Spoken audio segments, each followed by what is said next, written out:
Bodybuilding is more than muscle, it's a way of life. It's the pursuit of something bigger than yourself, pushing past the pain, the sweat, and the doubt. In a world where shortcuts are tempting, and the path of true strength is long, relentless, and unforgiving.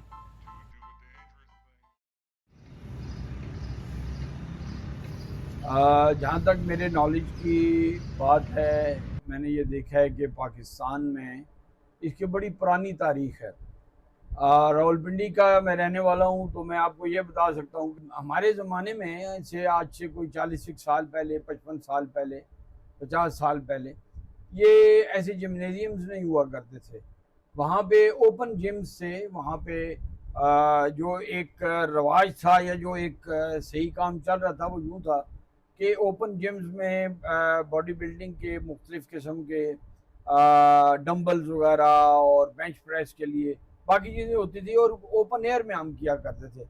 देखें, सच्ची बात है कि नया नया पाकिस्तान बना था जब, तो ये ऐसे शगल थे जो कि पाकिस्तान में बहुत ज़्यादा खर्चे के अलावा भी चल सकते थे। तो अपने आप को तैयार रखना हर कुव्वत के हिसाब से तो उस वक़्त भी पसंद किया जाता था। ये वैसे भी एक पॉजिटिव एक्टिविटी है और ये मर्दानापन को ज़ाहिर करती है। अपने आप की जो बॉडी है उसकी ख़ास फ़िज़ीक नज़र आती है, तो ये अच्छा पसंद किया जाता था। प्रोफ़ेशनल्स बहुत अच्छे थे उस ज़माने में भी, और अल्लाह का फ़ज़ल है आजकल भी बच्चे माशाल्लाह ये कर रहे हैं। हमें बड़ी खुशी होती है।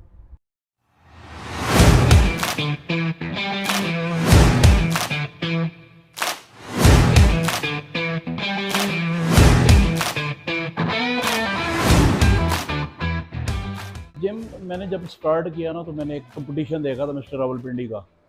तो उससे देख के मुझे मोटिवेशन हुई कि यार मैंने जीतना है ये। तो फिर मेरे वाले साहब भी बेसिकली इसी फील्ड के थे, तो वो एक नेचुरली हमारे समझ लें कि ब्लड में भी थी, तो वो इजी हो जाता है। आपको पता है कि किसी चीज़ को भी, तो बस वो एक मेरी पहली मोटिवेशन जो था ना वही बड़ा शौक था। एक शुरू से ही मुझे तकरीबन मैं 16-17 साल का था तब से शौक था। मैंने अपने फर्स्ट कंपटीशन में ही मैं जो मेरा बिल्कुल फर्स्ट था, मैं मिस्टर पंजाब में सेकंड आया था। ठीक है, फिर उसके बाद मैं 2 दफ़ा पंजाब में सेकंड आया, गोल्ड हूँ।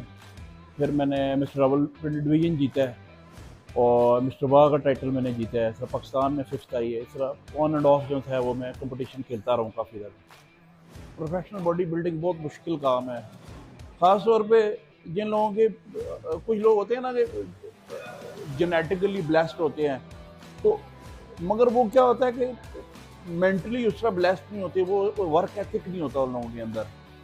तो ज़्यादातर मैंने ये लोग देखा है कि जो लोग जेनेटिकली गिफ्टेड नहीं होते उन्हीं के अंदर ना वो एक होती है, वर्क एथिक होता है। फिर दूसरा ये है कि अब एक सोसाइटी में एक हो गया है, लोगों में भी होगी अवेयरनेस हो गई है, शौक भी है लड़कों को। ज़रा इंस्टा देखते हैं तो अपनी भी पिक्चर पहले दूसरे दिन ही अपलोड कर, यानी कि एक अच्छी मोटिवेशन है कि आपको कोई देखे तो ज़रा आप बेहतर अंदाज से नज़र आएंगे।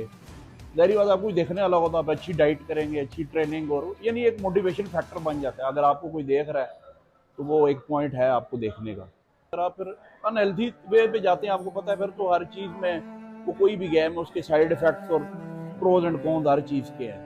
इसकी पीछे में साइंस ये है कि लोगों को लगता है कि अगर हम स्टेरॉइड्स लेते हैं तो इससे हमारी मसल जल्दी डेवलप होता है, हम जल्दी जो है वो अपनी जो हमारी एक आइडियल माइंडसेट होता है कि मैंने बॉडी बनानी है या मैंने मस्कुलर बनना है, तो वो जल्दी अचीव कर लेते हैं। लेकिन ये चीज़ भी आपने ध्यान रखनी है कि हर जो मेडिकल चीज़ है जो भी होती है उसके साइड इफेक्ट्स भी आपको साथ साथ ट्रिगर करते हैं। स्टेरॉइड्स और ये बाकी चीज़ों का इस्तेमाल जो है ये शुरू से ही रहा है।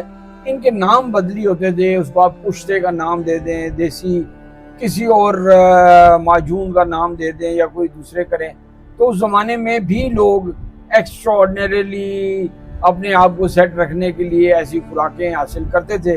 और स्टेरॉइड के जो सबसे ज़्यादा जो साइड इफेक्ट्स देखे गए हैं वो है कि कार्डियोवैस्कुलर प्रॉब्लम्स आपके अंदर आती हैं, आपको लिवर का प्रॉब्लम शुरू हो जाता है, लिवर डैमेज इवेंचुअली हो जाता है, हार्मोनल इम्बैलेंस आता है, प्लस आपके मूड स्विंग्स होना शुरू हो जाते हैं, आपको बहुत ज़्यादा प्रॉब्लम आती है। तो एक तरफ ये आपकी मसल बिल्डिंग की तरफ भी आपको बहुत ज़्यादा मोटिवेट करती है, स्टेरॉइड्स करती है, लेकिन आपने ये भी ज़हन में रखना है कि आप जब इसको यूज़ करेंगे तो उसके इफ़ेक्ट्स भी आते हैं और वो इतने एग्जॉस्टर इफेक्ट हैं जो कि साइकोलॉजिकल और फिजिकल दोनों तरीके से आपको हिट करते हैं। तो प्री वर्कआउट लेते हैं जो हाई स्टेम होते हैं, उसके अंदर कैफीन पड़ी होती है और 4-4, 5-5, 6-6, 800 ग्राम कैफीन पड़ी हुई, यानी 50 कप कॉफ़ी के पड़े होते हैं। इमेजिन करो ना कि आप अगर ले लोगे तो आप ऑटोमेटिक आपका हार्ट रेट बहुत बढ़ जाएगा, और जब आप एक्सरसाइज कर लेंगे तो उसके बाद आपका ब्लड शुगर लेवल ड्रॉप हो जाएगा। तो ये सारी चीज़ें होती हैं, क्योंकि जब आप एक्सरसाइज कर रहे होंगे तो आप बहुत ज़्यादा ओवर एक्सरसाइज कर जाएंगे, क्योंकि आपका ब्रेन स्टिमुलेट हुआ होगा उस टाइम तो आप लगा जाएंगे, मगर बाद में आपकी बॉडी में जो आपके ब्लड में शुगर होगी वो से एक्सट्रैक्ट कर लेगा, सारी यूज कर लेगा, तो फिर बाद में ब्लड शुगर लेवल ड्रॉप हो जाता है। वो बंदे को नहीं समझ आती, बीपी ड्रॉप हो जाता है, कभी बीपी हाई हो जाता है। सेक्सुअल चैलेंजेस जो आते हैं वो मेल्स के अंदर, फीमेल्स के अंदर भी, क्योंकि जो एज होती है ना 18-20 साल, बंदा कहता है कुछ भी नहीं, मैं तो मुझे कुछ नहीं होता, मगर जो टाइम गुजरता है ना तो उसकी माइंड, क्योंकि 25 साल की उम्र में तो जाके आपका माइंड डेवलप होता है, साइंस ये कहती है। तो उसके बाद ही आप देखेंगे बंदे के माइंड में एक मेच्योर होना शुरू होता है, तो वो चेंजिंग तब आती है फिर, मगर वो उस टाइम तक काफ़ी टाइम गुजर जाता है। तो आप कोशिश करेंगे इन चीज़ों से जो है अपने आप को बचाएं, तो इंशाल्लाह आपका बेहतर रहेगा इंशाल्लाह मामला।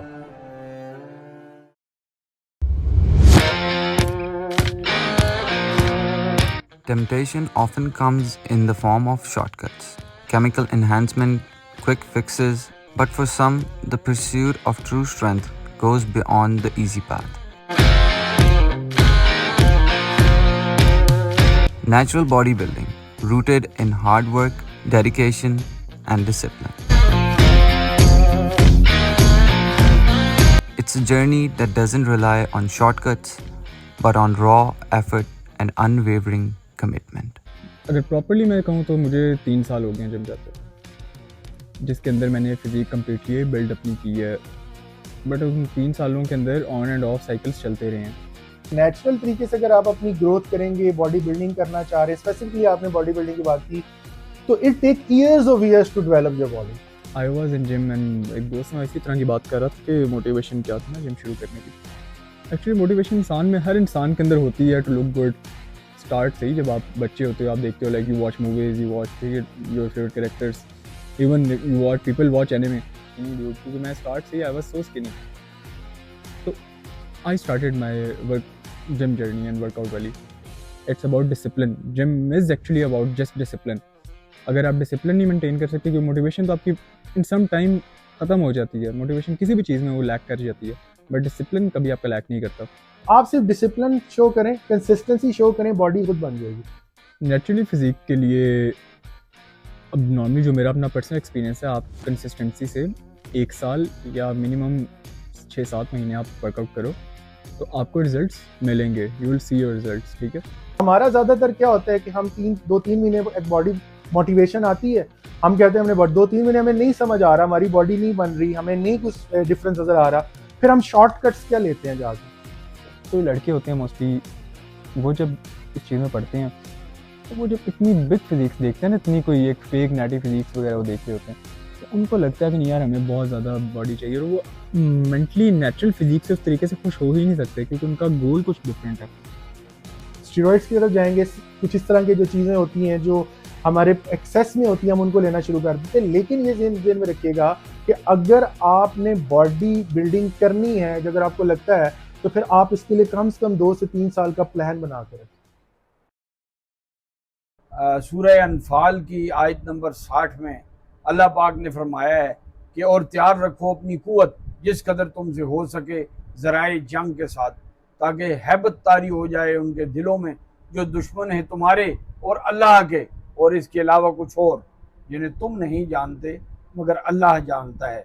और याद रखो जो तुम खर्च करोगे अल्लाह के रास्ते में, तुम्हें उसका पूरा पूरा अजर दिया जाएगा और तुम्हारे साथ कभी नाइंसाफ़ी नहीं होगी।